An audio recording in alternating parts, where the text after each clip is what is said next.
último vídeo desta série, pensamos sobre um grande milagre, que uma pessoa poderia nascer sem um pai humano. Agora, passamos a contemplar outro grande milagre relacionado com o nascimento de Cristo, que Deus poderia se tornar um homem e ainda assim ser Deus. No que diz respeito ao título, sua divindade não diminuída, devemos estabelecer o fato de sua divindade antes de lidar com a questão se ela foi ou não diminuída. Assim, nossa feliz tarefa para este vídeo é considerar as evidências das Escrituras para a divindade do Senhor Jesus.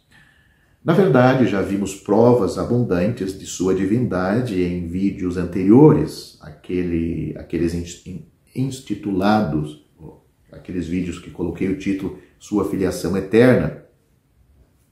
Lá vimos que ele era o eterno Filho de Deus. Isso por si só é mais do que suficiente para provar sua divindade, pois a eternidade é um atributo da divindade. Embora os humanos nunca vão deixar de existir, todos têm um momento em que a sua existência começou. Não é assim com Deus. Não somente ele existirá para sempre, mas ele nunca começou a existir. Ele e somente ele é eterno. E visto que o Senhor Jesus é o Filho eterno, ele deve ser Deus. Mas nossa convicção quanto à divindade do Senhor Jesus não se baseia apenas no fato de ele ser o Filho eterno. Também se baseia em referências claras nas Escrituras. Considere, por exemplo, Isaías capítulo 9, versículo 6, que anteriormente observamos ser pertinente ao nosso estudo, com suas referências ao Senhor Jesus como o Filho que foi dado e como o Pai da eternidade. Tem outra frase altamente instrutiva em Isaías capítulo 9, versículo 6, que é: seu nome será chamado Deus Poderoso. Que este versículo está falando do Senhor Jesus é inegável, e a referência a ele como Deus não poderia ser mais clara.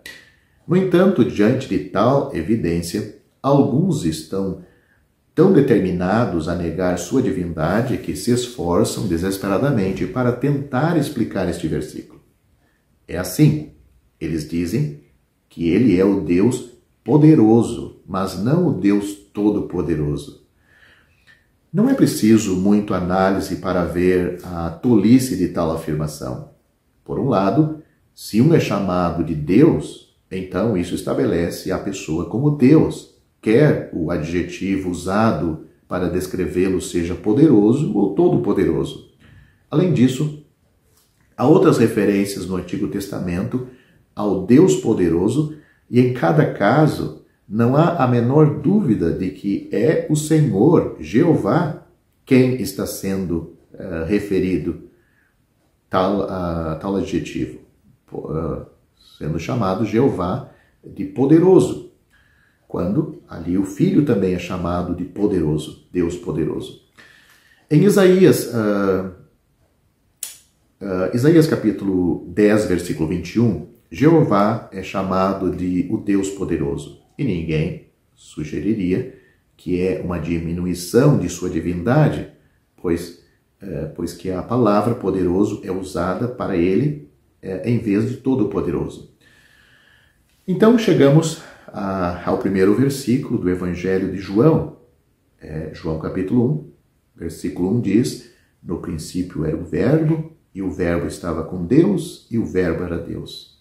Os versículos seguintes mostram, sem sombra de dúvida, que a palavra, ou o verbo ali, é o Senhor Jesus. O que poderia ser mais claro do que afirmar que... o que poderia ser mais claro do que a afirmação, o verbo era Deus? Esse versículo mostra que ele é Deus, distinto do Pai, mas um com ele em essência. Tanto o Pai quanto o Filho possuem igualdade na divindade. De fato, é tão claro que, como na referência a Isaías, os cultistas se agarraram à palha para tentar acabar com isto. Eles traduzem como o verbo era um Deus. A desculpa deles para fazer isto é que no grego não há artigo definido antes da palavra Deus, a palavra Deus que está aí. O verbo era Deus, não tem um artigo. No entanto, esta explicação não se sustenta, assim como na passagem de Isaías, não precisamos ir muito longe do versículo em consideração para ver quão vazio este argumento é. Considere o versículo 6 do mesmo capítulo do Evangelho de João, capítulo 1. Lá é dito, houve um homem enviado por Deus cujo nome era João. Não há artigo antes de Deus aqui. Havia um homem enviado por Deus, cujo nome era João. Não há artigo antes da palavra Deus. Mas eles não insistem, mas aí eles não inserem, não insistem para inserir aí a palavra para dizer, houve um homem enviado por um Deus, cujo nome era João. E é assim para o versículo 13 também e o versículo 18 também do Evangelho de João, capítulo 1. Em ambos os versículos, Deus não tem artigo antes dele, antes da palavra Deus. Mas ninguém pensa que a frase deve ser traduzida como um Deus em ambos os casos. Sua única razão para fazê-lo, no versículo 1, é uma tentativa altamente desonesta de diluir essa declaração inequívoca da divindade de Cristo, ou seja, que ele é Deus. Ele é Deus, ele é uma pessoa divina, como Deus o Pai, Deus o Espírito Santo, ele é Deus, uma pessoa da divindade. Além disso, eles afirmam acreditar em apenas um Deus, mas ao inserir a palavra eles estão, na verdade, ensinando que há mais de um Deus. No Salmo capítulo 45, versículo 6, lemos assim, o teu trono, ó Deus, é para todo sempre. Este versículo é citado em Hebreus capítulo 1, versículo 8, referindo-se indiscutivelmente ao Senhor Jesus. Mas ao Filho diz, o teu trono, ó Deus, é para todo sempre. À luz da revelação do Novo Testamento, fica claro que o Salmo é messiânico, falando de e para nosso Senhor Jesus Cristo, que é diretamente chamado de Deus, tanto no Salmo quanto em sua citação no Novo Testamento. Em João capítulo 8, versículo 58, o Senhor Jesus diz, antes que Abraão existisse, eu sou. Isto foi citado em um vídeo anterior para mostrar que ele é eterno, mas com a mesma certeza mostra sua divindade, com o uso da palavra eu sou, o título que Deus usou para si mesmo em Êxodo capítulo 3, versículo 14. Podemos ler lá a referência, e Deus disse a Moisés, eu sou o que sou. E ele disse, assim dirás aos filhos de Israel, eu sou, me enviou a vós.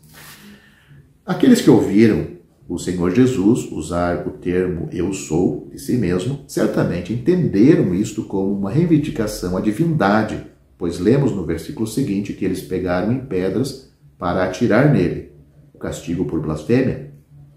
A partir dessas escrituras e de muitas outras, um investigador honesto concluirá que a Bíblia ensina a divindade do Senhor Jesus. Agora estamos prontos para seguir em frente. Ele reteve sua divindade quando veio à Terra? Sim, ele era divino na eternidade. Ele era Deus, mas quando ele veio à Terra, ele reteve esta divindade? Essa será a nossa consideração na sequência nesse vídeo.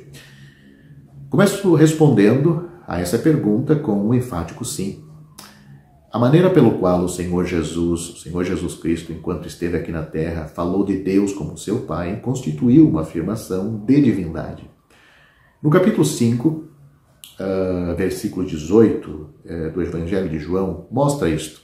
Nós lemos, por isso os judeus procuravam ainda mais matá-lo, porque ele não apenas violava o sábado, mas também dizia que Deus era seu Pai, fazendo-se igual a Deus.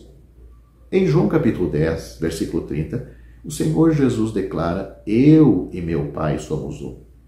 Isso não significa apenas que eles estavam unidos em seu propósito, indica que eles são um em essência. Ambos são igualmente possuidores de divindade, de eternidade. A resposta de seus ouvintes, no Evangelho de João, capítulo 10, versículo 31, confirma isto. Então os judeus pegaram em pedras novamente para apedrejá-lo. Se ele, Jesus, estivesse afirmando apenas que ele e Deus eram um em objetivo e propósito, não teria havido uma reação tão veemente. Qualquer um que pretendesse ser um professor entre os judeus teria afirmado que seu objetivo era que a vontade de Deus fosse feita. Não, esta declaração era uma afirmação direta de sua divindade. E seus ouvintes bem sabiam disso. Daí seu desejo de dar a ele o que um blasfemador poderia esperar, ser apedrejado até a morte. De fato, eles disseram isto explicitamente no versículo 33, aí do Evangelho de João, capítulo 10. Eles disseram: não te apedrejamos por fazer boas obras, mas por blasfêmia, e porque tu, sendo homem, te fazes Deus. Essas escrituras mostram que seus inimigos não tiveram dificuldade em entender exatamente o que suas palavras, as palavras do Senhor Jesus a respeito de seu relacionamento com seu Pai significavam. Quão trágico é que alguns que afirmam ser seus amigos pareçam ter tanto problema em aceitar suas afirmações inequívocas nos dias de hoje. Quão maravilhosos são os caminhos de Deus! Os amargos inimigos de nosso Senhor, em suas reações às suas palavras, involuntariamente forneceram um forte testemunho da realidade de suas reivindicações. Séculos depois, lemos suas palavras e ações e, na sabedoria de Deus, sua oposição é exatamente o que mostra a realidade de sua divindade em pleno relevo.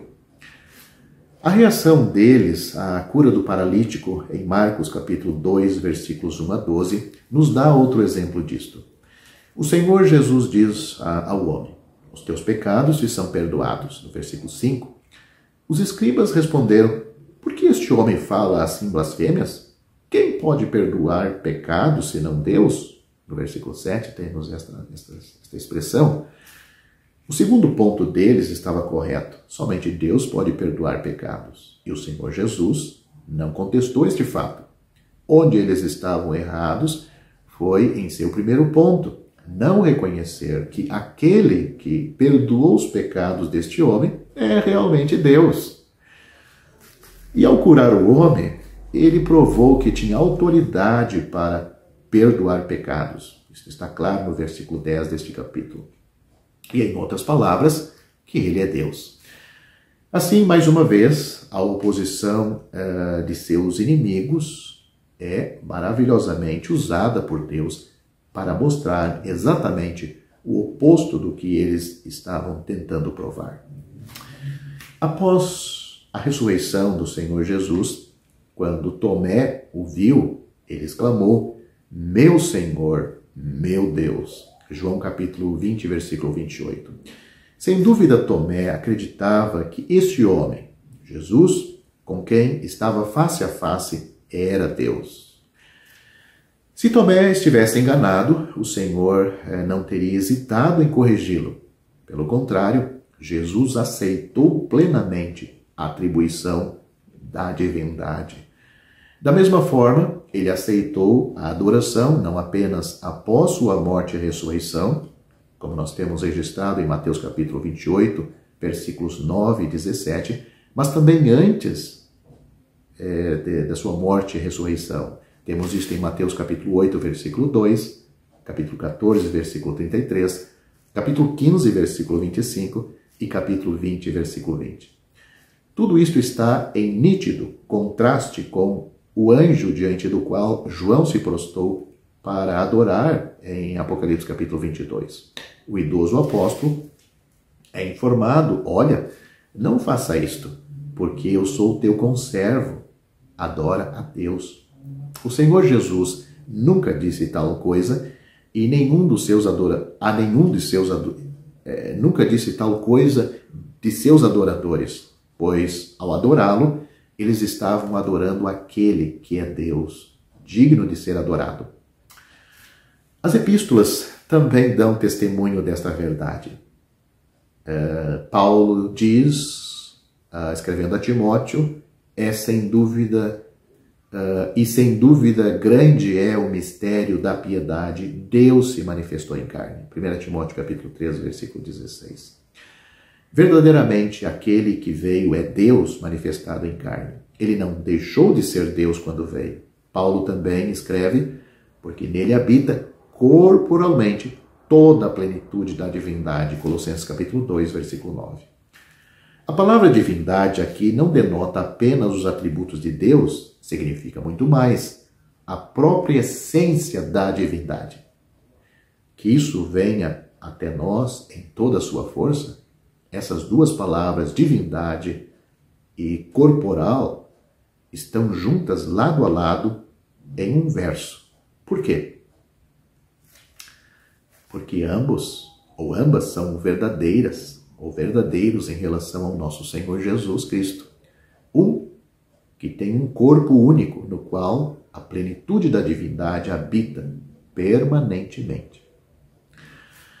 Bem poderia ele dizer para que todos os homens honrem o Filho, assim como honram o Pai. Quem não honra o Filho, não honra o Pai que o enviou. João capítulo 5, versículo 23. Não existe tal coisa como dar ao Pai o que lhe é devido e dar ao Filho o que lhe é devido. Qualquer um que nega a divindade do Filho não é amigo de Deus. João destaca o mesmo ponto em sua primeira epístola, capítulo 2, versículo 23. Todo aquele que nega o Filho, esse não tem o Pai. As Escrituras são claras. Quem nega a divindade do Senhor Jesus Cristo, não é salvo. Seria uma coisa feliz se pudéssemos deixar o caso lá e passar para o nosso próximo assunto. No entanto, Satanás odeia a verdade da divindade de Cristo e ele tem usado seus agentes para lançar dúvidas sobre ela, interpretando erroneamente certas declarações das Escrituras. O jovem rico dirigiu-se ao Senhor Jesus, como bom mestre, e perguntou-lhe: que bem farei para ter a vida eterna? O Senhor respondeu, por que me chamas bom?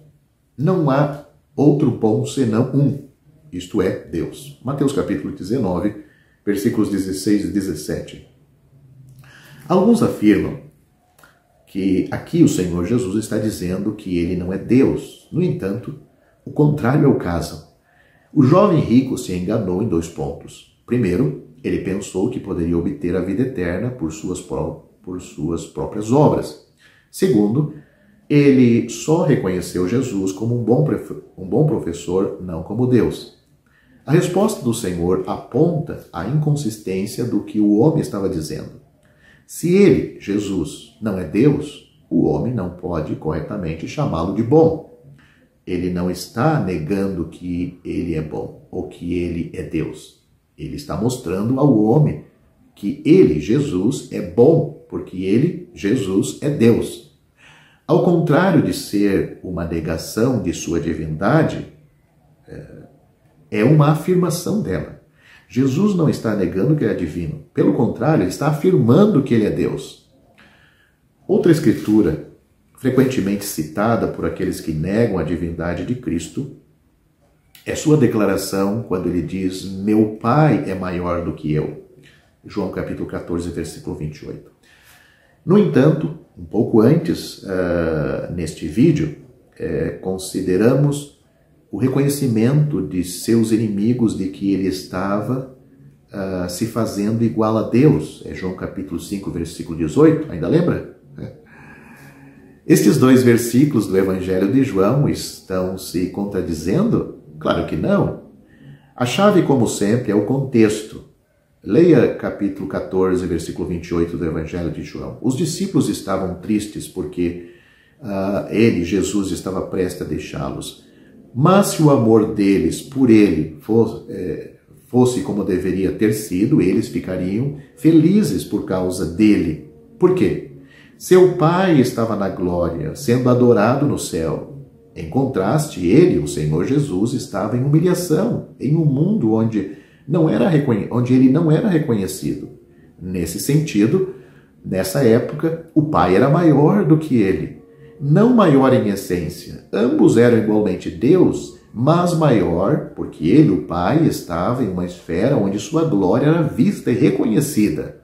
Essa diferença logo não existiria mais. O Senhor Jesus seria glorificado com a glória.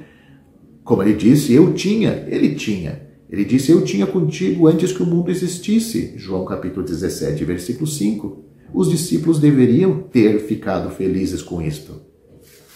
Agora nos voltamos para João capítulo 5, versículo 19, onde o Senhor Jesus disse, o Filho não pode fazer nada de si mesmo, senão o que vê o Pai fazer. Alguns pensam que isso indica que ele, Jesus, não tinha poder, mas olhe para o que está ocorrendo no momento. Aí no contexto onde está inseridas essas palavras, neste versículo, os judeus zangados com Jesus por curar no sábado acusaram-no de trabalhar contra o que Deus havia ordenado, versículo 16. Em resposta, Jesus apontou que, ao contrário de trabalhar contra Deus, ele estava trabalhando em total harmonia com ele, versículo 17. Então, nos versículos subsequentes, Jesus mostrou o quão próximo era esse relacionamento de trabalho, tão harmonioso que era impossível para ele, Jesus, fazer qualquer coisa fora da vontade do Pai. Assim, quando Jesus disse, o Filho nada pode fazer por si mesmo, não era uma questão do que era fisicamente impossível, como se ele não tivesse forças para fazer nada por si mesmo, mas do que era moralmente impossível, que ele agisse independente de seu Pai ou em oposição a ele. Somente aquele que é Deus poderia dizer isto com verdade. Assim, como antes, um versículo usado por aqueles que tentam negar sua divindade é visto como uma declaração clara disto. Jesus é Deus. Considere Mateus, ou melhor dizendo, Marcos, capítulo 13, versículo 32. Ele disse, mas daquele dia e daquela hora ninguém sabe, nem o Filho, mas o Pai. Isso, alguns afirmam, mostram que na Terra ele não era onisciente.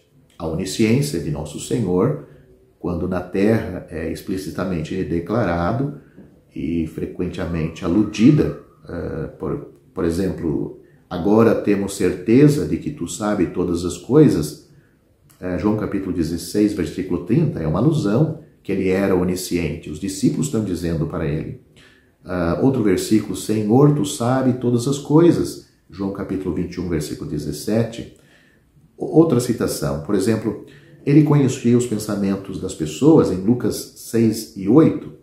À luz disto, percebemos que o dia e a hora da sua volta não estava entre as coisas que ele recebeu para comunicar, mas não que ele não sabia. Isto se encaixa no contexto em que as palavras foram ditas que o dia e a hora de seu retorno é inteiramente prerrogativa de seu Pai. Também está em harmonia com Atos capítulo 1, versículo 7, quando, também falando do tempo de seu retorno, ele falou dos tempos ou épocas que o Pai estabeleceu em seu próprio poder. O tempo preciso de seu retorno em glória era responsabilidade exclusiva do Pai. E ele, o Senhor Jesus, alegremente o deixou com ele, o Pai. Não é que ele ignorasse a data, mas que estando fora de sua esfera de responsabilidade, ele escolheu não ter nada a ver com isto. Existem outras referências bíblicas nas quais, onde a expressão não saber também é usado em um sentido que não pode significar ignorância do assunto. Você pode ler isto com calma em Lucas capítulo 13, versículo 27, Atos capítulo 7, versículo 18, 1 Coríntios capítulo 2, versículo 2. Em cada um desses casos, a palavra conhecer é a mesma de Marcos capítulo 13, versículo 32. Eles mostram que alguém pode não saber algo em um sentido diferente de ser ignorante sobre isto. Em um contexto diferente, lemos: de seus pecados e iniquidades não me lembrarei mais. Hebreus capítulo 8, versículo 12 e capítulo 10, versículo 17, que é uma citação, está citando as palavras de Jeová em Jeremias capítulo 31, versículo 34. Isso não significa que ele é ignorante de nossos pecados ou não tem a capacidade de lembrá-los, e ninguém sugere que isto negue a onisciência de Deus. As palavras do Senhor Jesus em Marcos capítulo 13, versículo 32 também não negam sua onisciência, mas sim que ele escolheu não saber.